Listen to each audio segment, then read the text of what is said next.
Hi friends.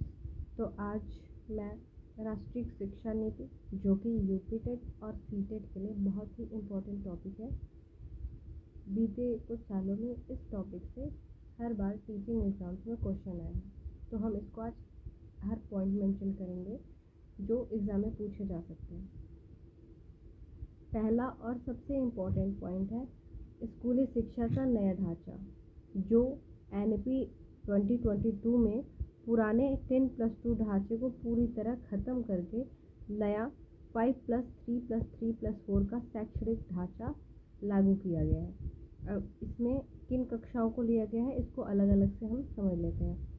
पहला foundation stage, ये 5 साल का होगा। जो 5 है उसकी मीनिंग फाउंडेशन स्टेज में है, जिसमें 3 साल की आंगनवाड़ी कक्षा और कक्षा 1-2 के बच्चे 5 साल तक इसके अंतर्गत शिक्षा लेंगे। इसीलिए इसको 5 पहला स्तर जो है 5 वो 3 साल का आंगनवाड़ी या प्री प्राइमरी है, और एक पहली और दूसरी कक्षा है जिसमें बच्चों की आयु 3 से 8, मतलब बच्चे 3 साल से अब विद्यालय जाएंगे और 8 साल तक में कक्षा 2 तक की शिक्षा ले लेंगे।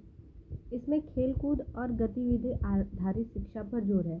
3 साल का बच्चा क्या पढ़ेगा, ज़्यादा कुछ नहीं, पर उसमें स्कूल जाने की आदत हो जाएगी और स्कूल रेगुलर जाने से उसका स्कूल के प्रति लगाव हो जाएगा। वहाँ पे जाके वो रंगों की पहचान, अंकों का ज्ञान तो आंगनवाड़ी प्री प्राइमरी में सीख ही जाता है। कक्षा 2 तक में वह थोड़ा बहुत लिखना भी सीख जाएगा।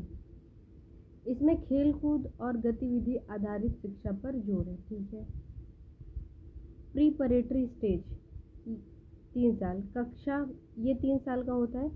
5 का हम समझ गए फाउंडेशन स्टेज, फिर 5+3 में प्रीपरेटरी स्टेज आता है दूसरा। इसमें कक्षा 3 से 5 और इसमें आयु कितना 8 में आप 3 जोड़ दो, और 8 से 11 वर्ष के बच्चे रहते हैं तीसरी कक्षा से 5वीं कक्षा तक।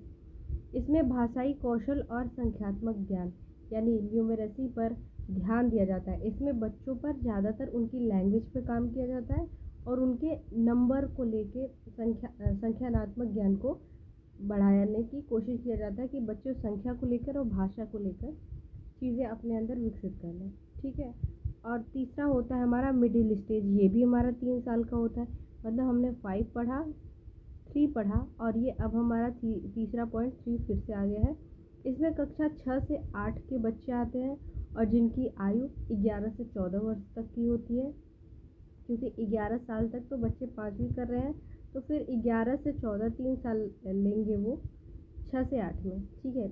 इसमें विषय आधारित शिक्षा और व्यावसायिक शिक्षा की शुरुआत होती है। तो व्यावसायिक शिक्षा की शुरुआत कहाँ से होती है, ये प्रश्न बहुत इंपॉर्टेंट होता है। तो हम कहेंगे व्यावसायिक प्रशिक्षण या शिक्षा की शुरुआत कक्षा 6 से ही होती है। ठीक है। ये मिडिल स्टेज में शुरू होती है और इसकी अवधि 3 साल तक की होती है, जिसमें बच्चा 6 से 8 तक की शिक्षा प्राप्त करता है और जिसमें विषय आधारित और व्यावसायिक प्रशिक्षण पर जोर होता है। ठीक है। चौथा आता है सेकेंडरी स्टेज, ये 4 साल का होता है। हमने पढ़ा 5+3+3 और ये चौथा हमारा आ गया 4 ईयर का। इसमें कक्षा 9वीं से 12वीं तक की शिक्षा दी जाती है और इसमें बच्चों की आयु 14 वर्ष से 18 वर्ष तक हो जाती है।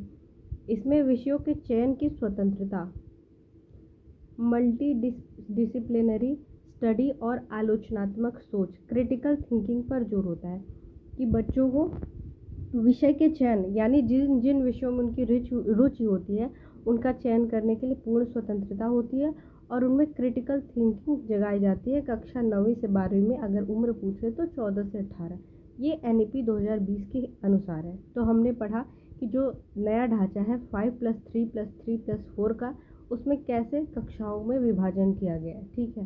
पहले 10+2 था जिसे हटाकर अब ये नया ढांचा दिया गया है। भाषा और शिक्षण का माध्यम, NEP 2020 में भाषा और शिक्षण के माध्यम में क्या क्या चीज़ें कही गई हैं और जो इम्पोर्टेंट है उससे आइए पढ़ते हैं। मातृभाषा का महत्व, कम से कम कक्षा 5 तक संभव हो तो कक्षा 8 तक, मतलब मिनिमम क्लास 5 तक, अगर पॉसिबल है तो क्लास 8 तक शिक्षा का माध्यम मातृभाषा या स्थानीय भाषा या क्षेत्रीय भाषा होना चाहिए कि बच्चा जिस भाषा में अपने घर पे बात करता है उसी भाषा में हमें बच्चों को कक्षा 5वीं तक तो अनिवार्य रूप से शिक्षा देनी है उसकी मातृभाषा में या उसकी क्षेत्रीय भाषा में, ठीक है। त्रिभाषा सूत्र का बहुत ही बड़ा अच्छा पॉइंट है 2020 में एनईपी में। इसमें 3 भाषाओं के सीखने पर जोर दिया गया है, जिसमें कम से कम 2 भाषाएं भारतीय होनी चाहिए। जैसे उत्तर प्रदेश में पहली भाषा तो हिंदी हो जाती है, दूसरी भाषा हमें संस्कृत, ये 2 भाषाएं हमारी भारतीय भाषा हो गई, और तीसरी भाषा हम अंग्रेजी के रूप में पढ़ लेते हैं। इस प्रकार से हमें कम से कम 2 भाषाएं भारतीय पढ़नी होती है, तीसरी हम कहीं की भी भाषा पढ़ सकते हैं। शिक्षक शिक्षा, टीचर एजुकेशन, यानी कि जो टीचर हमारे आएंगे उनकी क्या योग्यता या उनकी क्या शिक्षा जरूरी है अब से। बीएड वर्ष 2030 तक शिक्षक बनने के लिए 4 वर्षीय इंटीग्रेटेड बीएड डिग्री न्यूनतम योग्यता, मतलब बीएड के लिए न्यूनतम योग्यता क्या होगी, 2030 तक 4 वर्षीय बीएड करने की ज़रूरत होगी, योग्यता होगी, ठीक है। और ये ईयर आप याद रखेंगे। एनपीएसटी शिक्षकों के लिए national professional standards for teachers, NPST तैयार किया जाएगा जो शिक्षकों के प्रदर्शन और उन्नति के मानक तय करेगा। ये प्रश्न पूछा जा सकता है कि शिक्षकों के प्रदर्शन और उन्नति के मानक तय करने के लिए इनमें से कौन ट्रेनिंग मतलब ये है, ठीक है, प्रोफेशनल स्टैंडर्ड कौन सा है। तो ये एनपीएसटी नया प्रोफेशनल स्टैंडर्ड है जिसके हिसाब से टीचर की उन्नति और प्रदर्शन को मापा जाएगा, ठीक है, उनके मानक हैं, ठीक है। निपुण भारत के बारे में भी पूछा जाता है। एनईपी 2020 का सबसे महत्वपूर्ण लक्ष्य यह है कि हर बच्चा कक्षा 3 तक foundational literacy and numeracy FLN यानी आधारभूत साक्षरता और संख्यात्मक ज्ञान प्राप्त कर ले। इसे ही निपुण भारत मिशन कहते हैं। प्राइमरी स्कूलों में निपुण परीक्षण होता है जिसमें कुछ अध्यापक कुछ परीक्षक जाते हैं और बच्चों से हिंदी का पढ़वाते हैं, गिनतियों की पहचान करवाते हैं और सामान्य जोड़ घटाव यही सब पूछते हैं। तो ये निपुण भारत एक मिशन है जिसके अंतर्गत कक्षा 3 तक के यानी कक्षा 3 तक के बच्चों में foundational literacy and numeracy FLN को उनको साक्षर बनाने के लिए ये एक निपुण भारत का मिशन है, ठीक है। मूल्यांकन में सुधार, assessment reforms, 360 degree report card, ये इम्पॉर्टेंट पॉइंट है और ये जहाँ भी आएगा आप टिक कर दोगे बिना किसी झिझक के। 360 डिग्री रिपोर्ट कार्ड, विद्यार्थियों का मूल्यांकन अब केवल अंकों के आधार पर नहीं होगा बल्कि उनके सर्वांगीण विकास, सेल्फ पीर और टीचर असेसमेंट के आधार पर होगा। मतलब बच्चों का अब सर्वांगीण विकास के हिसाब से ही उनका परीक्षण होगा, उनका मूल्यांकन होगा, न कि सिर्फ लिखित होगा, ठीक है। आगे बढ़ते हैं। परख क्या है? छात्रों के प्रदर्शन का विश्लेषण और मूल्यांकन करने के लिए एक राष्ट्रीय मानक निर्धारण निकाय परख की स्थापना की गई है। तो प्रश्न आ सकता है छात्रों के प्रदर्शन और विश्लेषण और मूल्यांकन करने के लिए किस राष्ट्रीय मानक निर्धारक निकाय की स्थापना की गई है? तो वहाँ उत्तर रहेगा परख। अन्य महत्वपूर्ण बिंदु, शिक्षा पर खर्च, जीडीपी का 6% शिक्षा पर खर्च करने का लक्ष्य दिया गया है एनईपी 2020 में। तो पूछा जा सकता है कि कितने परसेंट का लक्ष्य जीडीपी के, तो हम बोलेंगे 6%। मंत्रालय का नाम, मानव संसाधन विकास मंत्रालय MHRD का नाम बदलकर अब शिक्षा मंत्रालय मिनिस्ट्री ऑफ एजुकेशन कर दिया गया है। तो अब बात करते हैं समावेशी शिक्षा, दिव्यांग बच्चों और आर्थिक रूप से कमजोर वर्ग SEDSGS के विषय के लिए विशेष प्रावधान और उन्हें मुख्य धारा की शिक्षा में शामिल करने पर जोर। मतलब एनईपी 2020 में समावेशी शिक्षा के अंतर्गत दिव्यांग, विशिष्ट, सामान्य, पिछड़े सभी प्रकार के बच्चों के लिए, पिछड़े यानी आर्थिक रूप से, सामाजिक रूप से, हर प्रकार के बच्चों के लिए समान शिक्षा का प्रावधान किया गया है और उनको शिक्षा की मुख्य धारा से जोड़ने का प्रावधान किया गया है, ठीक है। व्यावसायिक शिक्षा, कक्षा 6 से ही इंटर्नशिप और स्किल आधारित वोकेशनल एजुकेशन की शुरुआत की जाएगी। यह भी बताया गया NEP 2020 में। अब फटाक से जितने पॉइंट्स हमने पढ़े हैं उसको क्विक रिवीजन करते हैं। NEP 2020 यूपी टेट के लिए महत्वपूर्ण बिंदु। पहला, स्कूली ढांचा जो हमारा 5+3+3+4 का है, और उसके एजेस भी हमने पढ़ लिया है। 8 साल तक फाउंडेशनल स्टेज, 11 साल तक प्राथमिक चरण, 14 साल तक मिडिल चरण और 18 साल तक सेकेंडरी चरण हमारा कंप्लीट हो जाएगा। पाठचर्या और शिक्षा शास्त्र अनुभवात्मक और पूछताछ आधारित शिक्षा होगी। रोट लर्निंग की कोई बात नहीं होगी, ये तो NCF 2005 में भी कहा गया था।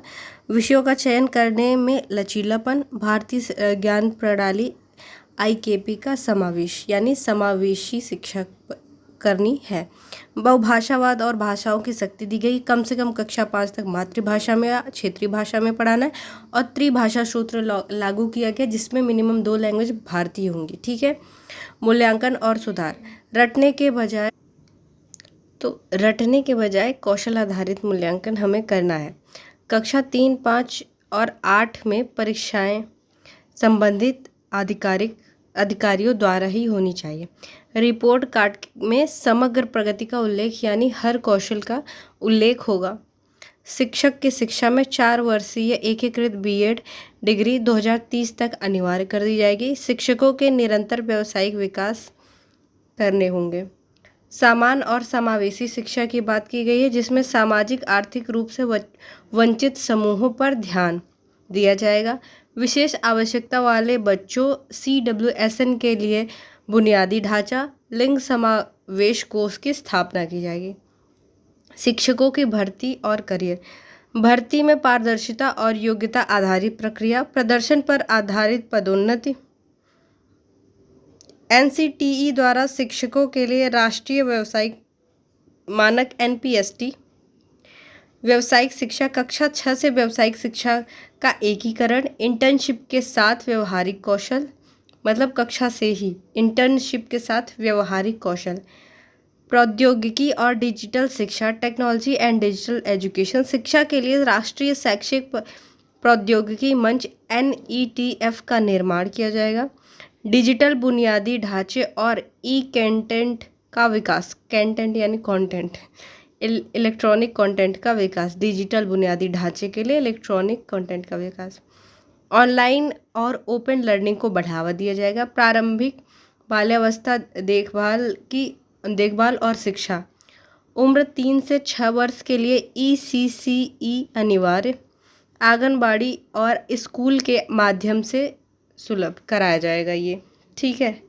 अब हम इम्पोर्टेंट जो हमारे क्वेश्चन हैं उनको करेंगे, प्रश्नों को करते हैं। NEP 2020 के अनुसार स्कूली शिक्षा का नया ढांचा क्या है? 10+2 नहीं, ये तो पुराना है। 3+5 ये भी नहीं है। 5+4 भी नहीं है। हमारा है 5+3+3+4। अगला प्रश्न देखते हैं। निपुण भारत मिशन का लक्ष्य किस कक्षा तक साक्षरता के संख्यानात्मक ज्ञान प्राप्त करना है? साक्षरता और संख्यानात्मक ज्ञान प्राप्त करना है। कक्षा 1, कक्षा 3, कक्षा 5, कक्षा 8। हम जानते हैं कक्षा 3, B ऑप्शन हमारा इसमें करेक्ट है। NEP 2020 के तहत शिक्षकों के लिए कौन सा मानक तैयार किया गया है? NCF, NCTE, NPST या NEP? तो हमारा ऑप्शन नंबर C सही है, NPST। अगला प्रश्न चौथा, छात्रों के मूल्यांकन के लिए किस नए राष्ट्रीय निकाय की स्थापना की गई?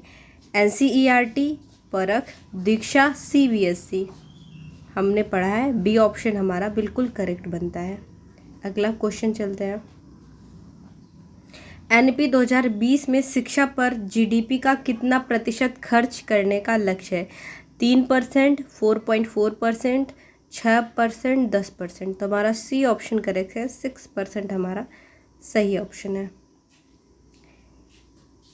किस वर्ष तक शिक्षक बनने के लिए 4 वर्षीय इंटीग्रेटेड B.Ed डिग्री अनिवार्य होगी? 2025 तक, 2028 तक, 2030 तक या 2035 तक? तो 2023 तक हमारा C ऑप्शन बिल्कुल करेक्ट बनता है। कक्षा 5 तक शिक्षा का माध्यम क्या होना चाहिए? केवल अंग्रेजी, केवल हिंदी, मातृभाषा या स्थानीय भाषा या विदेशी भाषा? तो हमारा सी ऑप्शन बिल्कुल करेक्ट बनता है कि मातृभाषा या स्थानीय भाषा में ही बच्चों को कक्षा 5 तक शिक्षा देनी है, और अगर संभव हो तो कक्षा 8 तक।